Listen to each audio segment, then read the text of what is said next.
Kobe Bryant is the second greatest shooting guard of all time. In my opinion, he's the third greatest player in NBA history. But the question is, how good was prime Kobe? Kobe Bryant put winning over everything. He was an asshole, a hopeless romantic, and an obsessive maniac. Going straight into it like that. Early life and road to the NBA. Kobe's dad may have been a millionaire, but this didn't make Kobe's life easy. Like Will Smith, Kobe was born in Philadelphia, and his father, Joe Jellybean Bryant, played for the 76ers. After 8 years in the NBA, Jellybean moved his family to Italy to play basketball abroad. Kobe was just 6 years old, and he didn't speak a lick of Italian. Switching schools every time his father changed teams didn't help. And the cherry on top, he was the only black kid at all of them. This shaped Kobe as a person and a player. Struggling to fit in, he always gravitated towards basketball. He learned to play in isolation for hours. Basketball became his safe space, and where he could prove himself against the kids who didn't accept him. When he wasn't playing, he watched NBA games on VHS and dreamt of becoming an NBA player. When Kobe was 13, Bryant's family returned to Philadelphia. Once again, he was alienated because he didn't know American slang. He would silence those who teased him on the basketball court. Bryant was obsessive about the game from a very early age and worked on his basketball skills tirelessly. As an upperclassman, he played all 5 positions for Lower Merion High School and averaged 31 points, 11 rebounds, 6 assists, and 4 blocks. Senior year,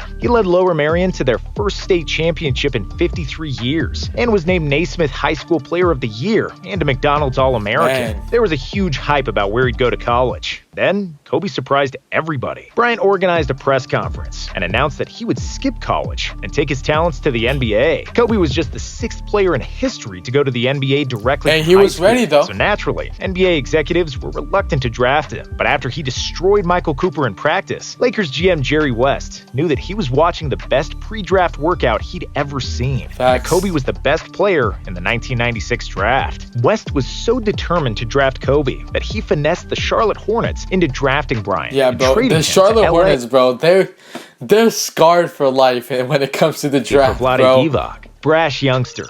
I'm Kobe Bryant, and I'm not going to get punked by anybody. That was the first thing Kobe said at his first training camp practice. He let the other Lakers know he's no ordinary rookie. Even as a skinny young kid, Kobe was fearless from the get-go, relentless in every practice and every game. Kobe entered the 1997 Slam Dunk Contest and won. His teammates lovingly called him Showboat, but it wasn't all good. In his first playoff series, Bryant famously shot 4 air balls in overtime against Utah. By his second season, that high school line compared to NBA line is different, bro.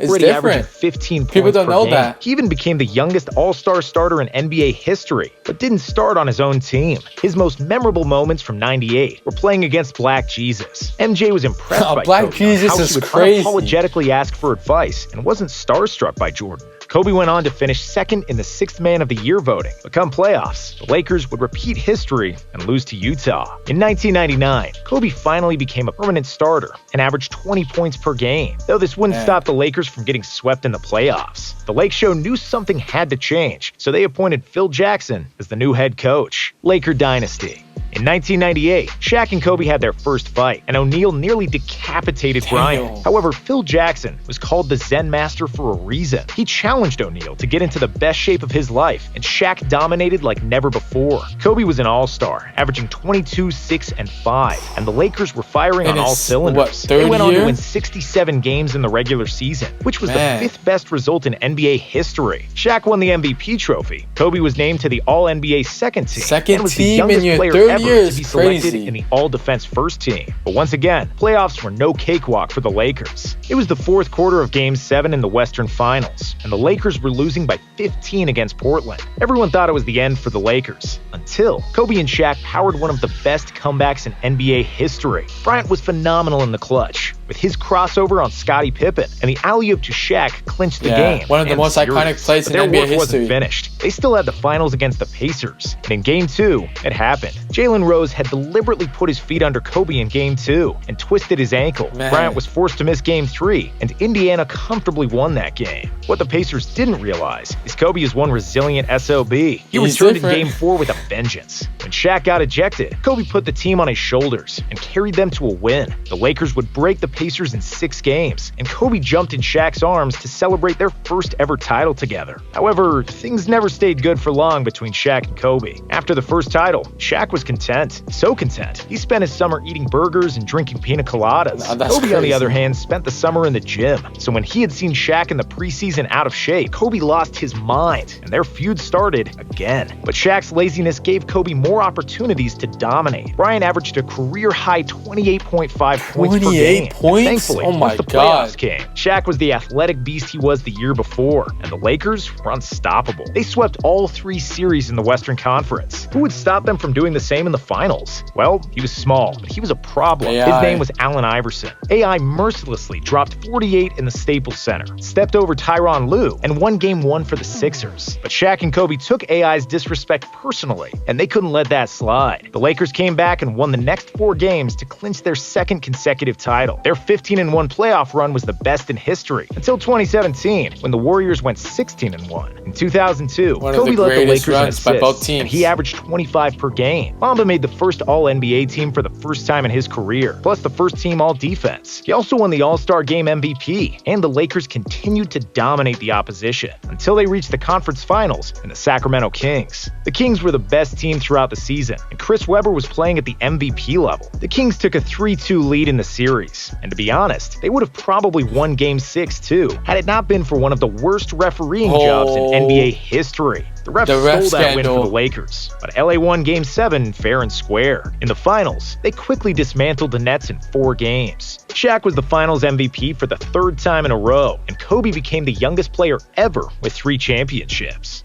Fallout with Shaq. After 2002, Kobe was one of the best offensive players in the game. He knew when to shoot and when to pass. The problem was, sometimes he didn't want to pass. Kobe, being one of the best perimeter defenders in the NBA, always guarded the best opposing guard in the clutch. He understood the game tactically. He had all the moves and counter moves. In 2003, he dropped 55 on Jordan. 55. He averaged over 32 points in the God. playoffs, but the Spurs were too strong that year. The only thing that Kobe had not fully mastered was emotional intelligence and being a leader. In 2004, his beef with Shaq became unbearable. Both Shaq and Kobe acted childishly, but Kobe did Shaq dirty after discussing Shaq's marriage with the media.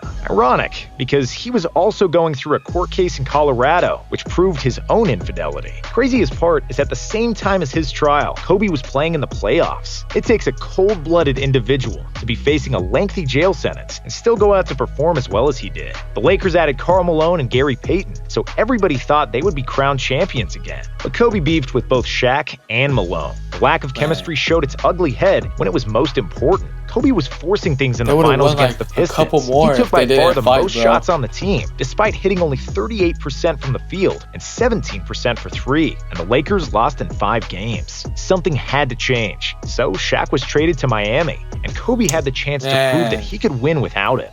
Individual greatness. 3 or 4 Kobe more. was a maniac. For all the kids out there that want to be like Kobe, here's some advice. Don't do it. Because Kobe was 1 in a billion, he ran himself into the ground to become a perfect basketball player. He was in the gym up to 3 times a day, and he wouldn't leave practice without making 400 shots. But it was because Kobe was such a maniac that he produced some of the greatest memories for basketball fans around the world. In 2005, he scored 62 points against the Mavs in just 3 quarters, and 3 weeks later, he notoriously scored 81 against the Raptors, the second highest scoring game in NBA history. Bryant averaged 35 points per game in 05 and 31 in 06. He was in his athletic prime. Kobe led the league in scoring, and his highlights of that era are a thing of beauty. But that same year, the Lakers somehow missed the playoffs, and in 06 and 07, they lost to the Suns in the first round. Despite Mamba's heroics and game winners in the clutch, he still wasn't proven as a true team player or leader. Buenos dias, pal. Kobe's selfishness almost got him traded to Detroit during the 2007-2008 season, but that fell through, and instead, the Lakers traded for Pau Gasol, one of the best European players ever. With the additions of Gasol, Trevor Ariza, and the emergence of Andrew Bynum, the Lakers finally became championship contenders again. LA clinched the #1 seed, and Mamba was named the regular season MVP. They dominated the West and made it to the finals against the Boston Celtics. With Tom Thibodeau, a defensive mastermind, and his revolutionary ice defense, the Celtics would load up defenders on Kobe in the finals, forcing Bryant to get rid of the ball or take tough shots against multiple defenders. Kobe was the best player in the world at the time, but Boston had a better team that season, and the Celtics won in 6 games. After winning the 2008 Olympics with Team USA against Spain, Kobe left the gold medal in front of Pau Gasol's locker to rile him up for the season. He needed Pau to be aggressive. That's crazy. He played similar tricks on other teammates and was finally learning to be a leader. Kobe took it upon himself to hang out socially and bond with his teammates to learn what made them tick. He now knew he couldn't win the title by himself. In 2009, Bryant was playing the best and most mature basketball of his life. He led the Lakers to win the championship and earned the Finals MVP award. In 2010,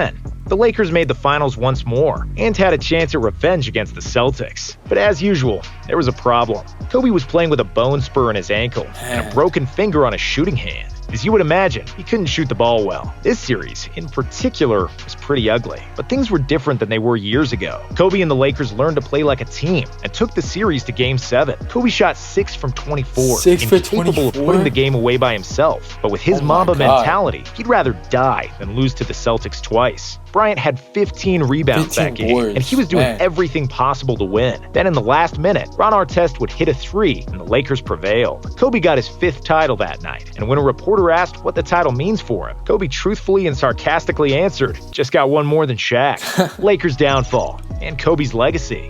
In 2011 and 2012, Kobe was still his usual self, scoring and trying to win the title at any cost. But the Lakers were once again struggling. So in 2013, they traded for Dwight Howard, and Howard was a terrible fit. It was obvious that Kobe's athleticism was slowly fading. Then, as if things weren't already bad enough, it happened. Kobe snapped his Achilles, the most devastating injury in basketball. Kobe made his 2 free throws and walked himself off the court like a boss. Frustrated, he cried in the locker room, but he was still determined to come back stronger. Thing is, even with the Mamba mentality, after the Achilles came the knee injury. After the knee, it was the shoulder. Kobe was getting older, and in 2016, it was obvious that he couldn't do it anymore. Everything was hurting. That's when Kobe wrote Dear Basketball, his love letter to the sport. It was the best retirement announcement in the history of sports. He opened a door into his beautiful and deep personality, which only a few people knew existed. Kobe had finally let his guard down for the first time in his life. He was no longer an asshole. He was kind. He was jovial.